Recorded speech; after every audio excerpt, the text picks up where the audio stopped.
বিভিন্ন জেলায় বেড়েই চলেছে করোনায় আক্রান্তের সংখ্যা। ২১তম করোনা সংক্রমণ শনাক্তকরণ কেন্দ্র দিনাজপুরের এম আব্দুর রহিম মেডিকেল কলেজের উদ্বোধন। সীমিত পরিসরে কারখানা চালু হওয়ায় কর্মস্থলে ফিরতে শুরু করেছেন গার্মেন্টস শ্রমিকরা। বকেয়া বেতনের দাবিতে সাভারের শ্রমিকদের বিক্ষোভ। বোরো ধানের বাম্পার ফলন হলেও ব্রাহ্মণবাড়িয়ায় মিলছে না পর্যাপ্ত ধান কাটার শ্রমিক। সহযোগিতার আশ্বাস জেলা প্রশাসনের।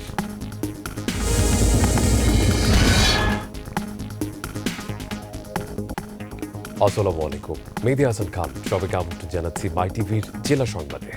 এতক্ষণ শুনছিলেন শিরোনাম, এবারে পুরো খবর জানাতে চাই। দেশের বিভিন্ন জেলায় বেড়েই চলেছে করোনা আক্রান্তের সংখ্যা। বিভিন্ন জেলায় করোনার উপসর্গ নিয়ে 2 শিশু সহ 3 জনের মৃত্যু হয়েছে। এদিকে সাতক্ষীরায় প্রথম একজন মেডিকেল টেকনিশিয়ান করোনা ভাইরাস আক্রান্ত হয়েছেন।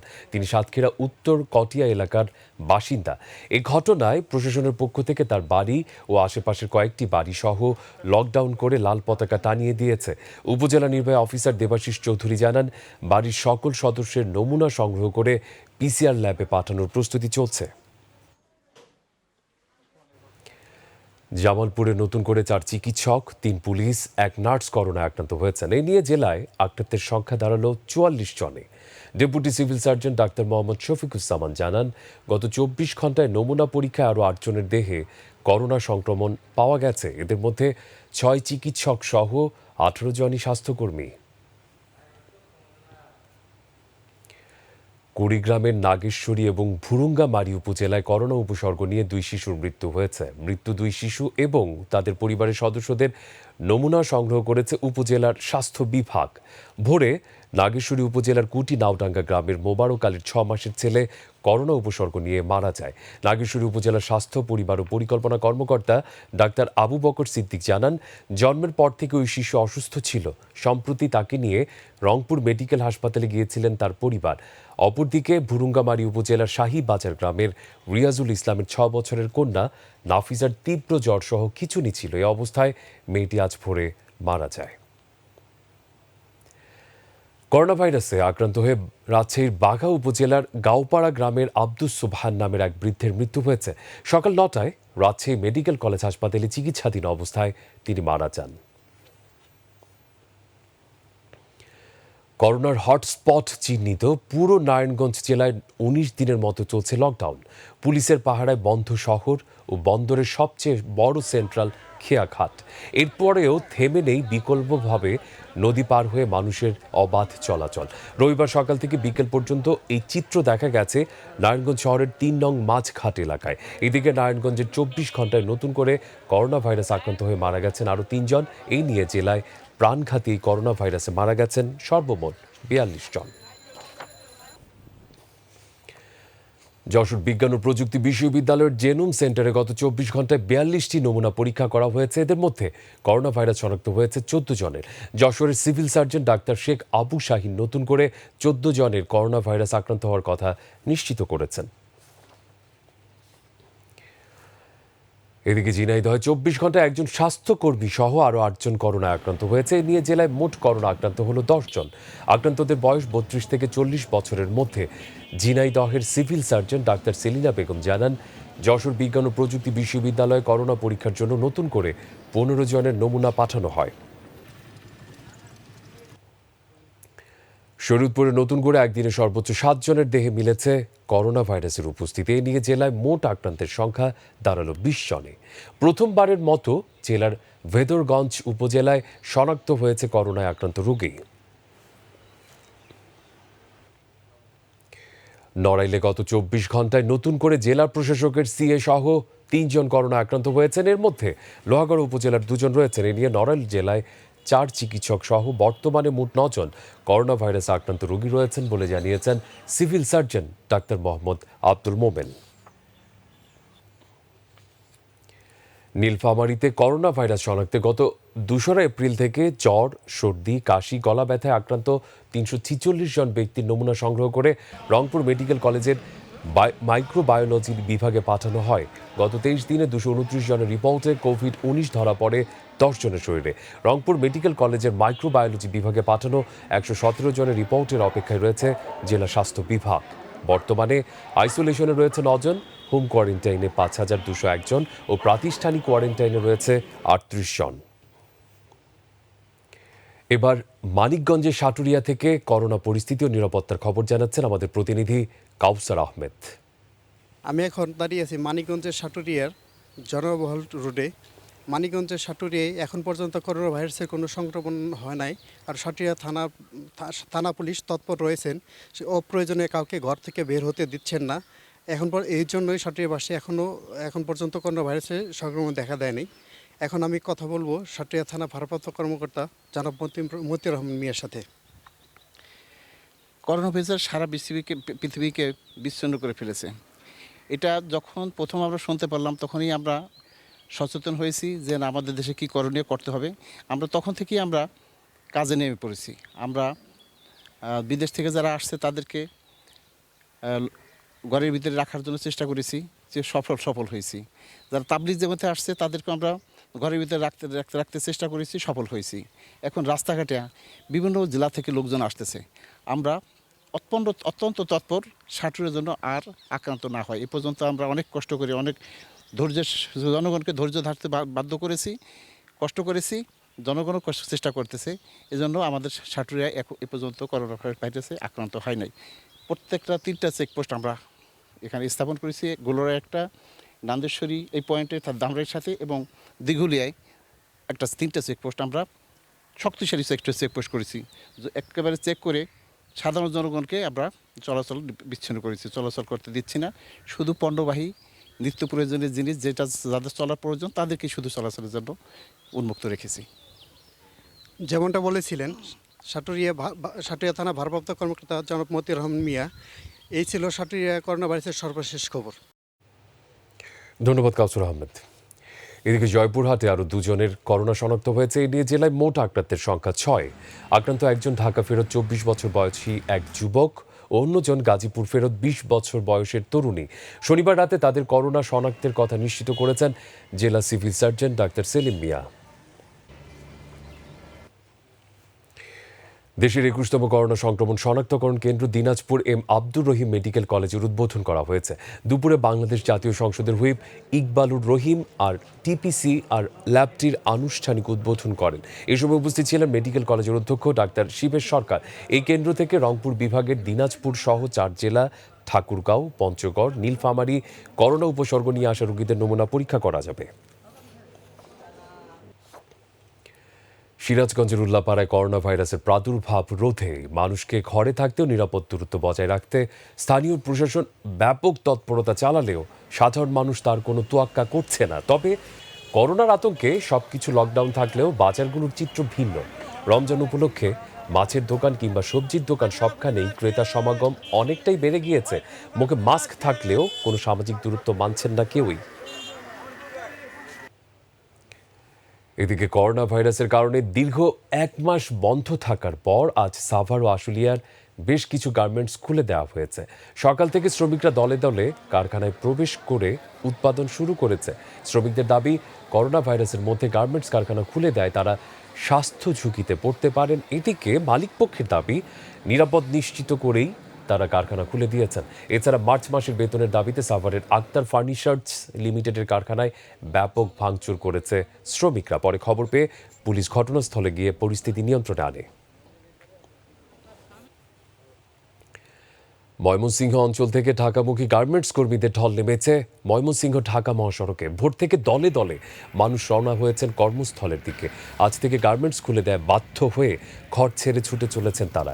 এদিকে লকডাউনের কারণে গণপরিবহন বন্ধ থাকায় বিপাকে পড়েছেন গার্মেন্টস কর্মীরা। বাধ্য হয়ে পায়ে হেঁটে সিএনজি চালিত অটোরিকশা, পিকআপ ও পণ্যবাহী ট্রাকে ছুটছেন গাজীপুর, ঢাকা ও নারায়ণগঞ্জ অভিমুখে। নগরীর পাটগুদাম ব্রিজের মোড়, দীঘার কান্দা বাইপাস মোড় সহ রাস্তায় রাস্তায় পুলিশ তাদের আটকে দিলেও কিছু দূর গিয়ে আবারও বিকল্প রুটে বিকল্প পন্থায় কর্মস্থলে ছুটে চলেছেন গার্মেন্টস কর্মীরা। সোনালী ধানের বাম্পার ফলন হয়েছে ব্রাহ্মণবাড়িয়ায়। ভোরো ধানের উৎপাদনের কৃষকের মুখে হাসির ঝিলিক, কিন্তু করোনার থাবায় তাদের স্বপ্ন যেন লণ্ডভণ্ড। করোনার প্রভাবে ধান কাটা নিয়ে শঙ্কা দেখা দিয়েছে। জমিতে পাকা ধান থাকলেও ধান কাটার শ্রমিক পর্যাপ্ত মিলছে না। সরকারের দেওয়া হারভেস্টার মেশিনই এখন তাদের একমাত্র ভরসা। ব্রাহ্মণবাড়িয়া প্রতিনিধি আফম কাউসার ইমরানের রিপোর্ট তুলে ধরছেন রাজিয়া সুলতানা স্মৃতি। মাঠ জুড়ে এই সোনালী ফসল বলে দিচ্ছে ব্রাহ্মণবাড়িয়া জেলায় এবছর বোরো ধানের বাম্পার ফলন হয়েছে। তবে ফলন ভালো হলেও এ ধান ঘরে তোলা নিয়ে কৃষকের মনে দেখা দিয়েছে শঙ্কা। কৃষকরা বলছেন, চলমান করোনা ভাইরাসের প্রভাবে ব্যাপকভাবে শ্রমিক সংকট দেখা দিয়েছে জেলায়। টাকা দিয়েও শ্রমিক পাওয়া দুঃসাধ্য। শ্রমিক পাইতেছি না, অন্য বাইরের লোক নেই, লেবার পাইতেছি না, মেশিনও পাইতেছি না। ওখান আমার জমিটা কাটবার লাগে আমি বন্ধ আছি।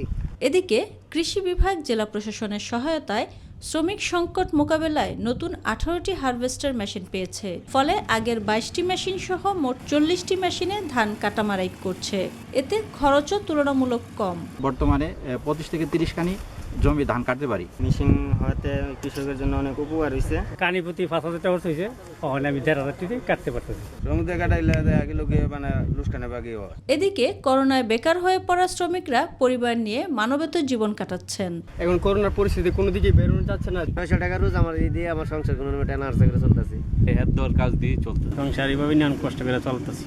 জেলা কৃষি কমিটির এই সদস্য জানালেন, জেলা প্রশাসকের নেতৃত্বে যে কমিটি আছে তা সামাজিক দূরত্ব বজায় রেখে ধান কাটতে কৃষককে সহায়তা করবে।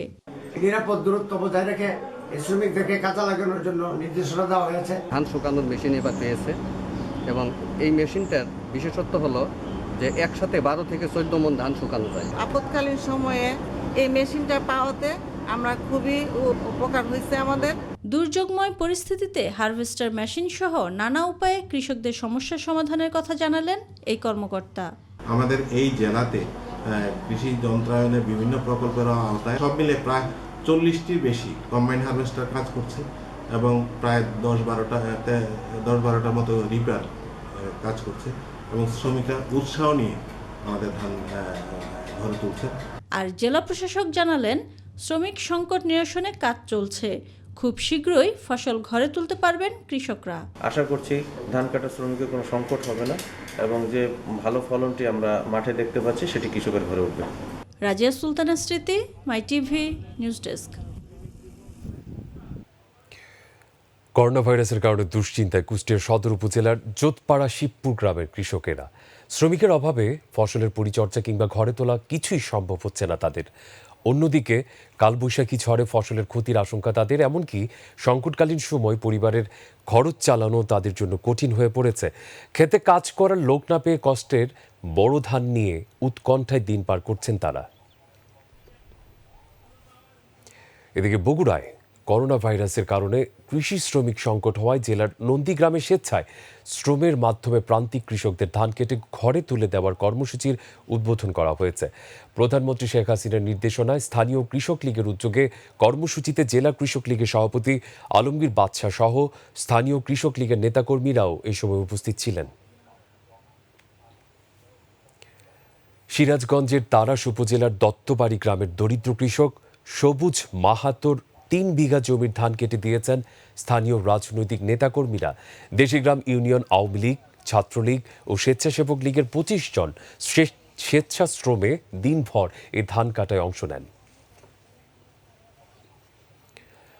কৃষকরা যাতে খুব সহজে ধান কেটে ঘরে তুলতে পারে এবং কৃষকদের খরচ কমাতে সকালে ভোলা সদর উপজেলা পরিষদ প্রাঙ্গণে কম্বাইন্ড হারভেস্টার মেশিন বিতরণ করা হয়েছে।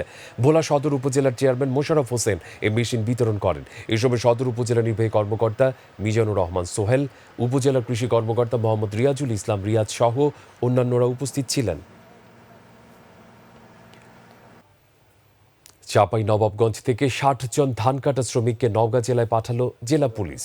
শনিবার জেলা পুলিশের ব্যবস্থাপনায় সদর উপজেলার চুনাখালী সরকারি প্রাথমিক বিদ্যালয় মাঠে শ্রমিকদের সমবেত করে ট্রাকে তুলে দেওয়া হয়।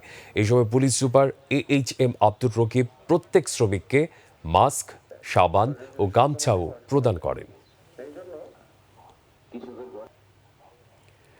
গাইবান্ধার গোবিন্দগঞ্জে ফতেহ উল্লাহপুর গ্রামে পারিবারিক কলহের জেরে গার্মেন্টস শ্রমিক স্ত্রী শম্পা বেগমকে পিটিয়ে হত্যার অভিযোগ পাওয়া গেছে। হাসপাতালে স্ত্রীর লাশ রেখে পালিয়ে গেছে পাষণ্ড স্বামী। জানা যায়, টাকার জন্য স্ত্রী শম্পা বেগমকে প্রায়ই মারপিট সহ নানাভাবে শারীরিক নির্যাতন করত মাসুদ। লকডাউনের মধ্যে শম্পা ঢাকা থেকে বাড়িতে আসলে গতকাল বেদম মারপিট করে জখম করে তাকে। মুমূর্ষ অবস্থায় শম্পা বেগমকে বগুড়া শহীদ জিয়া মেডিকেল কলেজ হাসপাতালে নেওয়া হলে সেখানেই তার মৃত্যু হয়।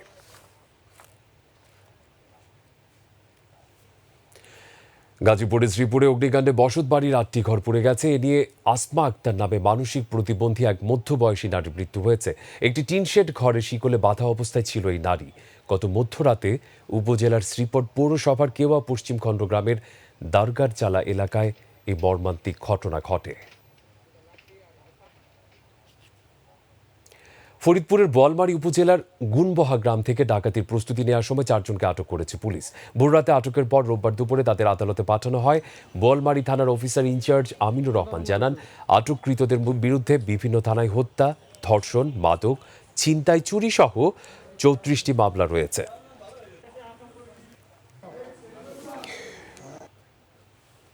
এদিকে বরিশালে দুর্যোগকালীন সময়ে সরকারের দেয়া টিসিবির পণ্য বিতরণে অনিয়ম করায় জরিমানা করা হয়েছে। নগরীর 19 নম্বর ওয়ার্ডের অমৃতলাল দে কলেজ মাঠে সরকারের দেয়া সুলভ মূল্যে টিসিবির পণ্য বিতরণে অনিয়ম প্রমাণিত হয়। এই সময় নির্বাহী ম্যাজিস্ট্রেট অনুপম মজুমদার ডিলার মালিক শহীদুল ইসলামকে 30,000 টাকা জরিমানা করে। এছাড়াও রমজানে বাজার মূল্য স্বাভাবিক রাখতে নগরীর একাধিক ব্যবসা প্রতিষ্ঠানে বিভিন্ন অপরাধে আরও 69,500 টাকা জরিমানা করা হয়। করোনা ভাইরাস প্রাদুর্ভাবজনিত কারণে চুয়াডাঙ্গা জীবননগরে ও MS কার্ডের মাধ্যমে 10 টাকা কেজি দরে চাল বিক্রি শুরু হয়েছে। সকাল 10টা থেকে জীবননগর উপজেলার 9টি ওয়ার্ডের প্রায় 1200 জন অসহায় দিনমজুর ভ্যান চালকদের মাঝে মাথাপিছু 10 কেজি হারে ও MS ডিলারের মাধ্যমে এই চাল বিক্রয় করা হয়। মাইটিভির 11তম প্রতিষ্ঠা বার্ষিকী উপলক্ষে জয়পুরহাটে ছিন্নমূল, কর্মহীন ও হতদরিদ্রদের মাঝে সামাজিক দূরত্ব বজায় রেখে খাদ্য সামগ্রী বিতরণ করা হয়েছে। সকালে শহরের স্টেশন চত্বরে মাইটিভির প্রতিনিধি বিপুল কুমার সরকারের পক্ষ থেকে এসব বিতরণ করা হয়। এই সময় উপস্থিত ছিলেন জয়পুরহাট সদর উপজেলা নির্বাহী অফিসার মিল্টন চন্দ্র রায়, স্থানীয় আওয়ামী লীগের সাধারণ সম্পাদক রেজাউল করিম রেজা ও জেলা কৃষক লীগ নেতা প্রভাষক আরিফুল ইসলাম সহ অন্যান্যরা। দেশের জনপ্রিয় টিভি চ্যানেল মাইটিভির 11তম বর্ষ পদার্পণ উপলক্ষে চলমান দুর্যোগে অর্ধশতাধিক কর্মহীন অসহায় মানুষের মাঝে মাহে রমজানের উপহার তুলে দেওয়া হয়েছে।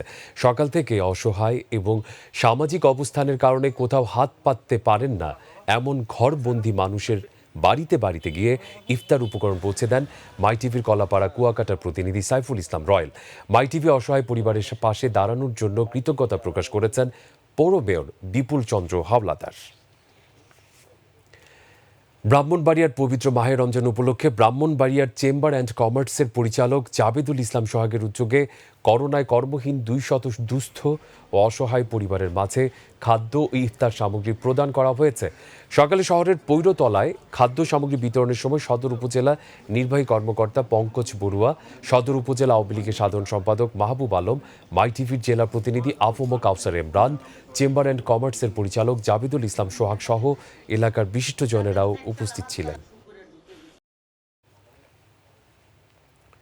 ময়মনসিংহে মাহে রমজান উপলক্ষে করোনা দুর্যোগে ক্ষতিগ্রস্ত কর্মহীন বিভিন্ন শ্রেণী পেশার মানুষের মাঝে প্রধানমন্ত্রী শেখ হাসিনার পক্ষ থেকে খাদ্য সহায়তা প্রদান অব্যাহত রয়েছে। নগরের একটি স্কুলে করোনার কারণে বন্ধ হয়ে যাওয়া ছাপাখানা ও হোটেলে সহস্রাধিক কর্মহীন শ্রমিকদের মাঝে খাদ্য সামগ্রী বিতরণ করেন গৃহায়ন ও গণপূর্ত প্রতিমন্ত্রী শরীফ আহমেদ। এদিকে দিনাজপুরে প্রাণঘাতী করোনা ভাইরাসে খাদ্য সংকট মোকাবেলায় এবার নৃতাত্ত্বিক জনগোষ্ঠী, ইমাম ও শ্রমিকদের মাঝে খাদ্য সামগ্রী বিতরণ করেছেন সংসদ সদস্য মনোরঞ্জনশীল গোপাল। আজ দিনাজপুরের কাহারোল ও বীরগঞ্জে অসহায় দুস্থদের মাঝে এসব খাদ্য বিতরণ করেন তিনি। এই সময় বীরগঞ্জ, কাহারোল উপজেলায় কর্মহীন 634 পরিবারের মাঝে খাদ্য সামগ্রী বিতরণ করা হয়।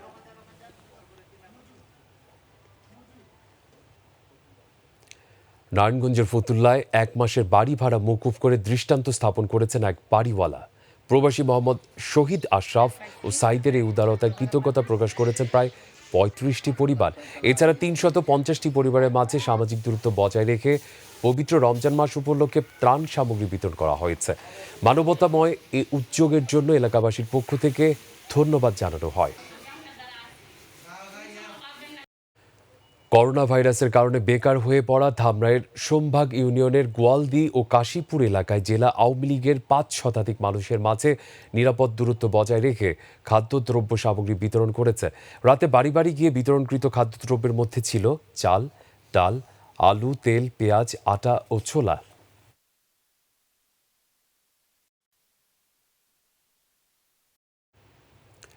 জাতীয় সাংবাদিক সংস্থার উদ্যোগে নারায়ণগঞ্জে 400 পরিবারের মাঝে ত্রাণ বিতরণ করা হয়।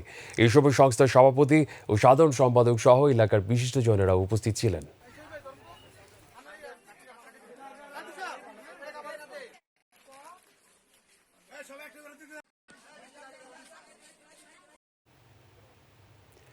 নীলফামারী জেলা শহরের গৃহ পরিচালিতাদের মধ্যে ঘরে ঘরে গিয়ে ত্রাণ সামগ্রী পৌঁছে দিয়েছেন জেলা প্রশাসক হাফিজুর রহমান চৌধুরী। করোনা ভাইরাস সংক্রমণের কারণে বাসা বাড়িতে কাজ বন্ধ হয়ে যাওয়ায় অসংখ্য গৃহ পরিচারিকা খাদ্য সংকটে পড়ায় খবর জেলা প্রশাসনের কাছে পৌঁছলে শনিবার বিকেলে তাৎক্ষণিকভাবে এই ত্রাণ সামগ্রী পৌঁছে দেন তিনি। এই সময় উপস্থিত ছিলেন অতিরিক্ত জেলা প্রশাসক আজাহারুল ইসলাম।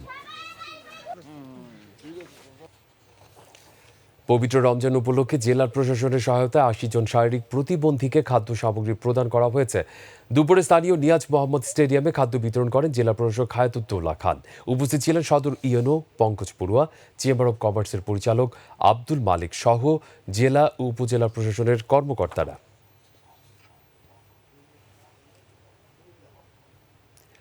প্রধানমন্ত্রী শেখ হাসিনার নির্দেশে কুমিল্লার মুরাদনগরে 45টি হাসপাতাল, কমিউনিটি ক্লিনিক এবং সাংবাদিকদের মাঝে 350টি পিপিই, 10,000 মাস্ক ও 575 পরিবারের মাঝে খাদ্য সামগ্রী বিতরণ করা হয়েছে।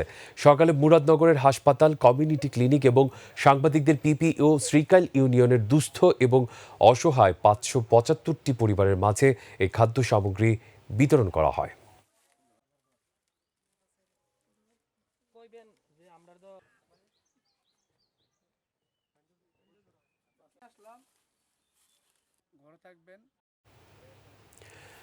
দর্শক, এই ছিল এখনকার মতো জেলা সংবাদ। তবে যাবার আগে শিরোনামগুলো জানিয়ে দিতে চাই আরও একবার। বিভিন্ন জেলায় বেড়েই চলেছে করোনা আক্রান্তের সংখ্যা। 21তম করোনা সংক্রমণ শনাক্তকরণ কেন্দ্র দিনাজপুর এম আব্দুর রহিম মেডিকেল কলেজের উদ্বোধন। সীমিত পরিসরে কারখানা চালু হওয়ায় কর্মস্থলে ফিরতে শুরু করেছেন গার্মেন্টস শ্রমিকরা। বকেয়া বেতনের দাবিতে সাভারে শ্রমিকদের বিক্ষোভ। বোরো ধানের বাম্পার ফলন হলেও ব্রাহ্মণবাড়িয়ায় মিলছে না পর্যাপ্ত ধান কাটার শ্রমিক, সহযোগিতার আশ্বাস জেলা প্রশাসনের।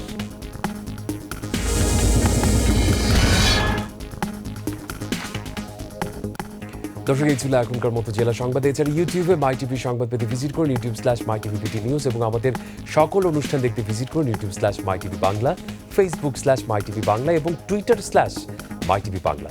পরবর্তী ইংরেজি সংবাদ সন্ধ্যা 6টায় দেখার আমন্ত্রণ জানিয়ে বিদায় নিচ্ছি আমি মেহেদী হাসান খান। আর দর্শক, করোনা সংক্রমণ রোধে সবাই আশা করছি ঘরে থাকবেন, নিরাপদে থাকুন, সুস্থ থাকুন। আল্লাহ হাফেজ।